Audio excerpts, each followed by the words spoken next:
En este vídeo os vamos a explicar qué es el ciclo celular. Es el conjunto de todos los pasos por los que atraviesa una célula en su vida desde que se forma hasta que se divide. Tiene dos grandes etapas que son la interfase, que forma la etapa más larga de la vida de una célula, y la fase M o de división celular, que englobaría la mitosis y la citocinesis. Vamos primero con la interfase, que a su vez tiene tres etapas, la G1, la S y la G2. La G viene del inglés gap y la S es de síntesis. En el intervalo 1, la G1, tenemos una célula recién formada. En este caso es una célula diploide 2N igual a 4. Os ponemos aquí para que veáis que lo que tiene ahora mismo son dos parejas de cromosomas homólogos. Cada uno tiene una cromátida, todavía no está duplicado. Y os ponemos uno sombreado y el otro no para que os deis cuenta de que uno viene del padre y el otro de la madre. En esta etapa, en la G1, es cuando comienza la síntesis de proteínas, aumenta el volumen del citoplasma y aumenta el número y tamaño de los orgánulos. Al final de esta etapa, lo que tendremos es una célula pues, de mayor tamaño. Las células que nunca se dividen se quedarían en la etapa G1. En la siguiente etapa, en la etapa S de síntesis, es el momento en el que se produce la duplicación del ADN y además se sintetizan las histonas.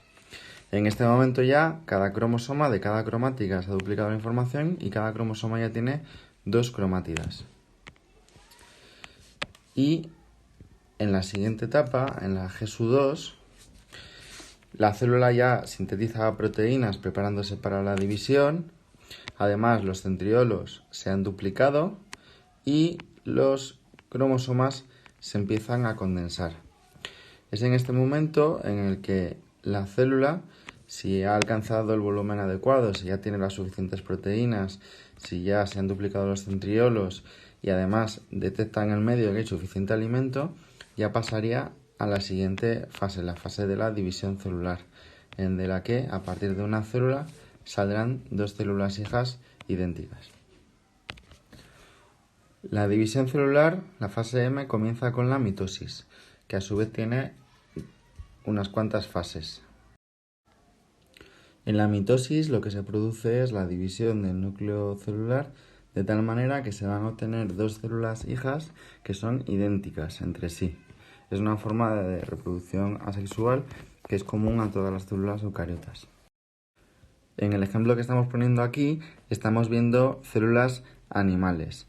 La mitosis ocurre prácticamente en todos los tejidos de las células animales. En cambio, en las plantas esto solamente ocurre en los meristemos.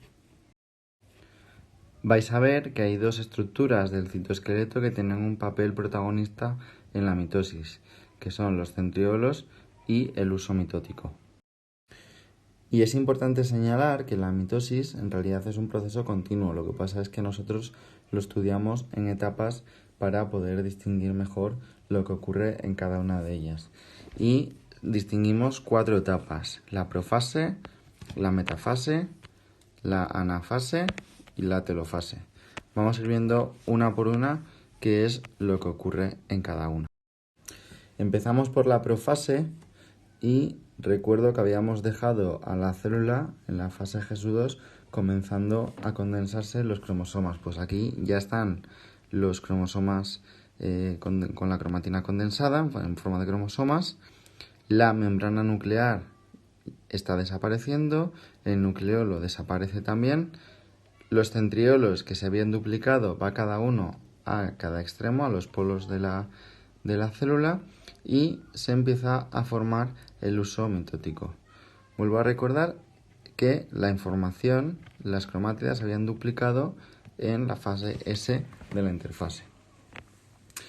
En la siguiente etapa, en la metafase, tenemos los cromosomas dispuestos en el centro de la célula, en el ecuador. Esta línea que forman en el ecuador se llama placa metafásica o placa ecuatorial. Tenemos los centriolos cada uno ya en un extremo y cada cromosoma está insertado en el microtúbulo del huso. En el centro de cada cromosoma, en el centrosoma, se ha insertado el microtúbulo.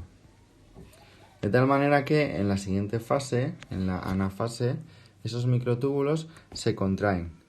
Son como cables que tiran hacia donde están los centriolos, es decir, a cada extremo de la célula, y las cromátidas hermanas se separan. Va cada una a un extremo. Y ya en la siguiente fase, en la última, en la telofase, tenemos que los cromosomas se descondensan, se empiezan a descondensar para formar otra vez cromatina, vuelve a aparecer la membrana nuclear, vuelve a aparecer el nucleolo y ya el huso mitótico desaparece.